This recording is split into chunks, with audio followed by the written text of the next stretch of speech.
বিসমিল্লাহির রহমানির রহিম। আসসালামু আলাইকুম রহমতুল্লাহ। সুপ্রিয় শিক্ষার্থীরা, ক্রিয়েটিভ টিচিং মেথডের পক্ষ থেকে আমি মোহাম্মদ আতিকুল ইসলাম সুমন নিয়ে আসলাম নবম দশম শ্রেণীর গণিত পাঠ্য বই থেকে অনুশীলনী 7.2-এর প্রশ্ন নম্বর 8। একটি রম্বসের বাহুর দৈর্ঘ্য, পরিসীমা এবং একটি কোণ দেওয়া আছে। রম্বসটি আঁকতে হবে। এখন প্রশ্ন হচ্ছে, স্যার বাহুর দৈর্ঘ্য এবং পরিসীমা একসাথে কেমনে দেওয়া থাকবে? থাকবে না, দুইটা আলাদা আলাদাভাবেই থাকবে। হয় পরিসীমা দেওয়া থাকবে, না হয় বাহুর দৈর্ঘ্য দেওয়া থাকবে। তো আমরা সবাই জানি পরিসীমা দেওয়া থাকলে পরিসীমাকে 4 খণ্ডে ভাগ করলে কাকে পাওয়া যায়? বাহুর দৈর্ঘ্য পাওয়া যায়। তাহলে দুইটা আলাদা আলাদাভাবে না করে আমরা একসাথে দেখানোর জন্যই মূলত এটা একসাথে লিখেছি। তো আসেন পরিসীমা। আমরা ত্রিভুজের পরিসীমা কিভাবে 3 ভাগে ভাগ করা হয় সেটা আমরা দেখেছি। এবার আমরা দেখব কিভাবে চতুর্ভুজের পরিসীমাকে 4টি খণ্ডে ভাগ করা হয়। তো আমরা এক্ষেত্রে একটা নির্দিষ্ট পরিসীমা নেই, সেটা হচ্ছে ধরেন না 11 সেন্টিমিটার আমরা নিচ্ছি। 11 সেন্টিমিটার এখান থেকে পর্যন্ত 11। এখন আমরা আগে এটাকে 11.2 হয়ে গেছে, যদিও একটা পরীক্ষার যে মেজারমেন্ট থাকবে আপনি সেটাই নেবেন। এবার আসেন এটাকে আমরা 4টি খণ্ডে ভাগ করব। তো 4টি খণ্ডে ভাগ করলে সহজ, দুবার সমদ্বিখণ্ডিতগুলো হয়ে যায়। অর্ধেকের বেশি নেবেন আনুমানিক, নিয়ে দুপাশে সমদ্বিখণ্ডিত রুল সবাই জানেন, একটা এন্ড দুইটা। ঠিক এই পাশেও কেন্দ্র করে জাস্ট 1 এন্ড 2। তাহলে প্রথম বিভাগে ভাগ হয়ে গেল। এরপর ওই যে অংশটা দ্বিখণ্ডিত হলো, সে দ্বিখণ্ডিত অংশকে আবার আমরা কভাগ করব, 2 ভাগ করব। তাহলে পরিসীমা কি হয়ে গেল? এই রেখাংশটার, এই পরিসীমাটার 4 ভাগের 1 ভাগ আমরা পেয়ে যাব, অর্থাৎ বাহুর দৈর্ঘ্য পেয়ে যাব। এখানে অর্ধেকের বেশি নিব 1 এবং নিচের দিকে দিব 2। ঠিক সেম টু সেম এই পাশ থেকে কেন্দ্র করে একই ব্যাসার্ধে 1, আবার কত 2। তাহলে সুপ্রিয় শিক্ষার্থীরা, হয়ে গেল আমাদের এই পরিসীমাটা 4টি ভাগে ভাগ। এই তাহলে আমরা এই পেয়ে গেলাম পরিসীমাকে কিভাবে, চতুর্ভুজের পরিসীমাকে কিভাবে 4 খণ্ডে ভাগ করতে হয় সেটা আমরা শিখলাম। এটাই নিয়ম। এবার আসেন, আমাদেরকে একটা কোণ দিয়েছে নির্দিষ্ট পরিমাণ, সেটা হচ্ছে যে নির্দিষ্ট কোণ আমরা জানি কত ডিগ্রি নিব, আমরা সবাই জানি সেটা। আমরা 60 ডিগ্রি নিব। আমরা একটা কোণ নেব, সেটা কত? 60 ডিগ্রি, অর্থাৎ যে কোণটা আমাদের সহজে অঙ্কন করা যায় সেটা হচ্ছে যে 60 ডিগ্রি। তাই আমরা এই কোণটা বেশি বেশি ইউজ করি। তো আসেন 60 ডিগ্রি কোণ আমরা মেজারমেন্ট আকারে নিয়ে নিচ্ছি।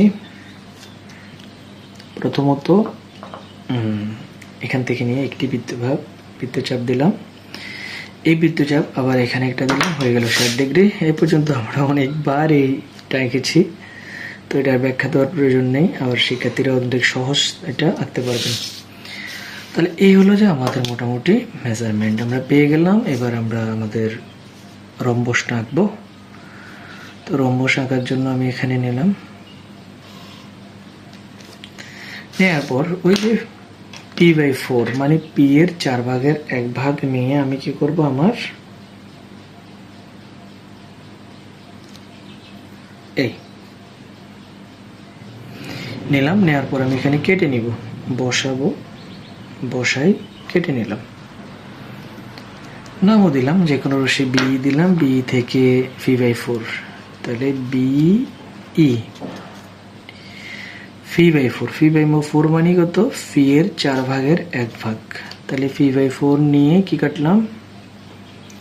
বিসি অংশ কেটে নিই। এরপর বি বিন্দুতে এক্স কোণের সমান কোণ আঁকবো। এই হচ্ছে আমার এক্স কোণ, সেই কোণটা আমি বসালাম। বসাই আমি এখানে কোণের সমান কোণ আঁকবো এই, আর এখান থেকে কি করব, আবার দিলে 60 ডিগ্রি হয়ে গেল। তাহলে আমি এবার 60 ডিগ্রি কি করে দিব, কানেক্ট করে দিব। এবার যেহেতু রম্বসের প্রত্যেকটা বাহুই সমান, তাহলে সবগুলোই কত হবে? p/4ই হবে। আমরা p/4 কেটে নিলাম। বাকি 3টা আমরা সেম মাফে কি করে নিব, কেটে নিব। এখানে বসাবো, বসাই 1, এখানে বসাবো, এখানে বসাই আরেকটা, এন্ড সি বিন্দুতে বসে আরেকটা দিলে আমাদের রম্বসটা কি হয়ে যাবে, কমপ্লিট হয়ে যাবে। এই এখন শুধু যোগ করে দিলে হয়ে যাবে, আমরা আমাদের রম্বস পেয়ে যাব। এই একটা, আর এখানে এটা কানেক্ট করে দিলে হয়ে যাবে।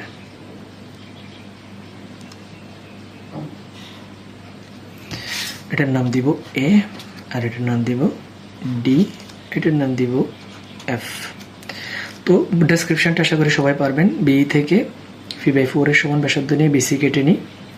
বিসি এর বিবিন্দুতে এক্স কোণের সমান সিবিএফ কোণ আঁকি। বিএফ থেকে আবার পি/4 বিএ কেটে নিই। এসি কেন্দ্র করে বি কোণের সামনে, এসিকে কেন্দ্র করে বি কোণের সামনে, বি কোণের সামনে আবারও পি/4 এর সমান ব্যাসার্ধ নিয়ে দুটি বৃত্তচাপ দিয়ে একটা অপরটি ডি বিন্দুতে ছেদ করে A comma D C comma D যোগ করি এবিসিডি উদ্দিষ্ট রম্বস।